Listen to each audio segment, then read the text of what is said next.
Hey friends, welcome to my YouTube channel. तो आज मैं इस वीडियो में आपको बताऊंगा कि आपको कंसल्टेंसी के पास जाना चाहिए या नहीं जाना चाहिए। अगर आपको कंसल्टेंसी के पास जाना चाहिए तो किन रीज़नों से जाना चाहिए, और एक बार आप चले गए तो आपको कौन कौन से फैक्टर है जो आपको कंसल्टेंसी में देखने चाहिए, तो ही आपको पता चलेगा कि ये कंसल्टेंसी आपके लिए अच्छी है या बुरी है।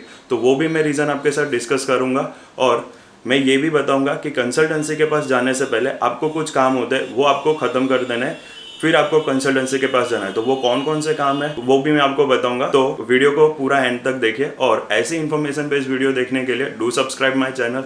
सो बिना टाइम वेस्ट किए वीडियो शुरू करते हैं। मिलते हैं हम इंट्रो के बाद में।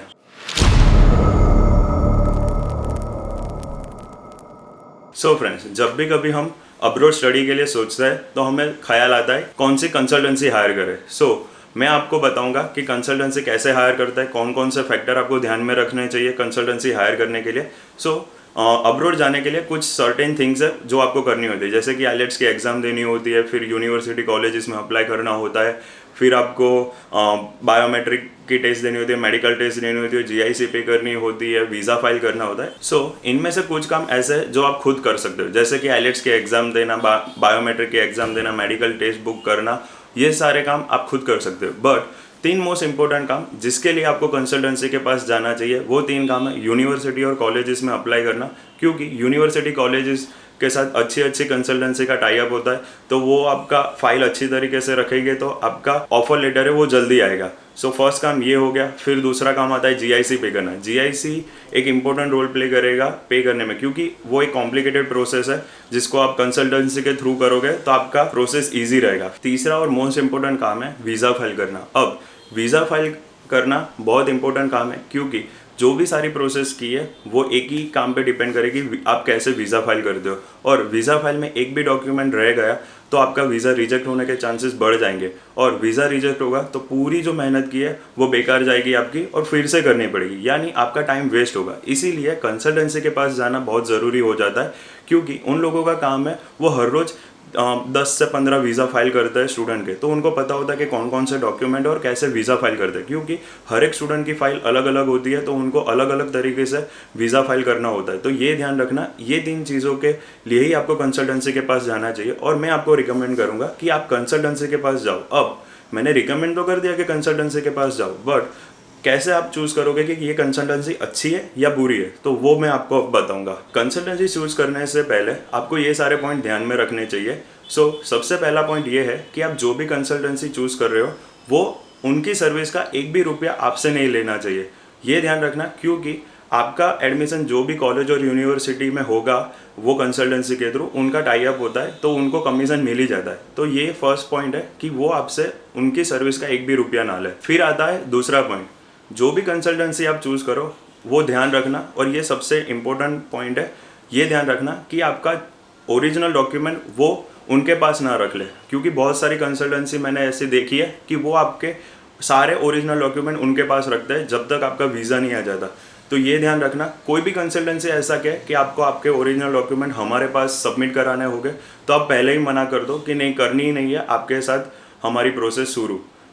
ये ध्यान रखना, क्योंकि ये बहुत बड़ा इंपॉर्टेंट, वो आपका पासपोर्ट भी ले लेते हैं, तो ये ध्यान रखना आपके ओरिजिनल डॉक्यूमेंट आपके पास ही होने चाहिए। हाँ, उनको आप सिर्फ आपका स्कैन करने दो, क्योंकि उनके पास भी आपके डॉक्यूमेंट होने चाहिए, but as a PDF form में, ना कि ओरिजिनल डॉक्यूमेंट वो अपने पास खुद रखें। तो ये दूसरा पॉइंट ध्यान में रखना। आता है हमारा तीसरा पॉइंट, जब भी आप कोई कंसल्टेंसी के पास जाओ तो वो आपको कभी फोर्स नहीं करना चाहिए कि आप यही कंट्री में जाओ या फिर यही कॉलेज और यूनिवर्सिटी में जाओ। उस टाइम आपको आपकी कॉलेज और यूनिवर्सिटी में अप्लाई करना है, ना कि कंसल्टेंसी जो बोले वो करना है, और वो कभी फोर्स नहीं करनी चाहिए। तो ऐसी कंसल्टेंसी मत चूज करना कि आपको फोर्स ही करे कि नहीं आप ये कॉलेज और यूनिवर्सिटी में ना। और जब भी आप कॉलेज और यूनिवर्सिटी में एडमिशन लो तो उससे पहले सर्च कर लो कि आपकी कौन कौन सी कॉलेज और यूनिवर्सिटी आपके लिए अच्छी है, कौन कौन सा कोर्स अच्छा है। हमारा चौथा पॉइंट ये है कि जब भी आप ये अब्रॉड स्टडी का प्लान करोगे और ये प्रोसेस स्टार्ट होगी, तो आपके माइंड में बहुत सारे क्वेश्चन उठेंगे, जैसे कि कौन सा कॉलेज और यूनिवर्सिटी चूज़ करना चाहिए,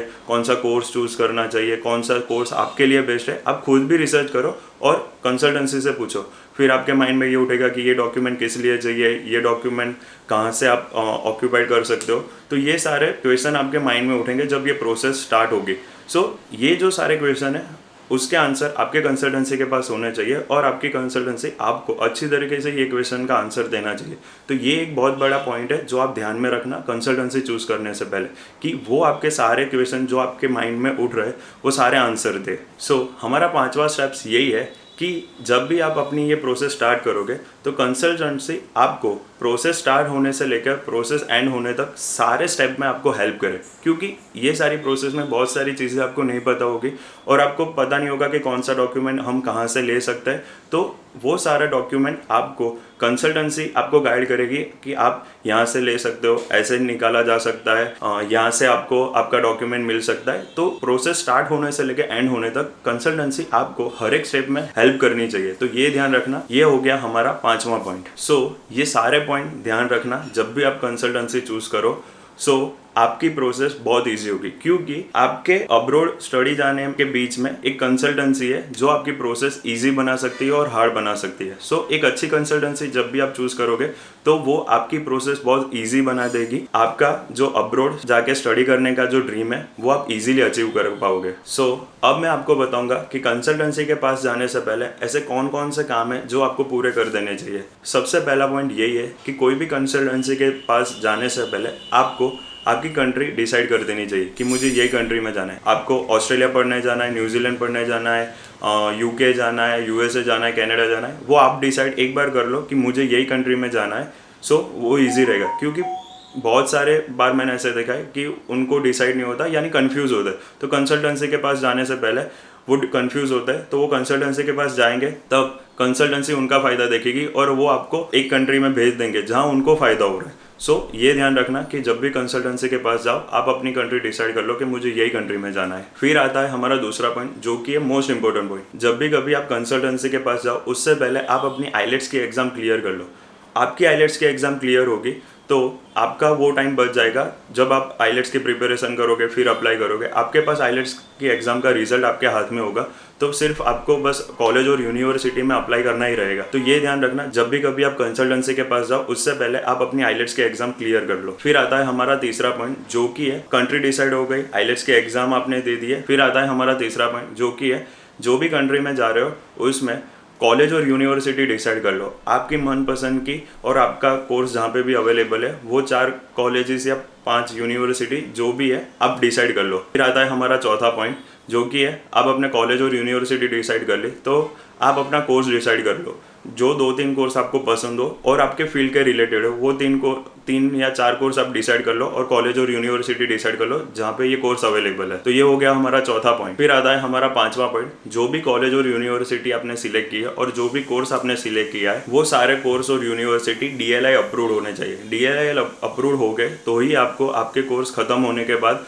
आपको वर्क परमिट इश्यू होगी। अगर आपकी कॉलेज और यूनिवर्सिटी या कोर्स DLI अप्रूव नहीं होगा तो आपको वीज़ा तो मिल जाएगा, पढ़ोगे भी खरी, बट आपको वर्क परमिट नहीं मिलेगी। तो ये ध्यान रखना कि जो भी कॉलेज और यूनिवर्सिटी चूज़ कर रहे हो वो DLI अप्रूव होना चाहिए। तो ये हो गया हमारा 5वां पॉइंट। आई होप जब भी आप कभी कंसल्टेंसी चूज़ करोगे तो ये सारे पॉइंट ध्यान रखोगे और आप अपनी अच्छी कंसल्टेंसी चूज़ कर पाओगे। आई होप मेरी ये वीडियो आपको पसंद आई होगी और मेरी ये वीडियो से आपको कुछ भी हेल्प होती है और आप अपनी एक अच्छी कंसल्टेंसी या कोर्स सिलेक्ट कर पाते हो तो मुझे बहुत खुशी होगी। और ऐसे ही इन्फॉर्मेशन बेस्ड वीडियो देखने के लिए do subscribe my channel, comment on this video, share this video as much as possible. इससे आपको भी हेल्प होगी और मुझे भी हेल्प होगी। सो मिलता है नेक्स्ट वीडियो में, तब तक के लिए जय श्री कृष्ण।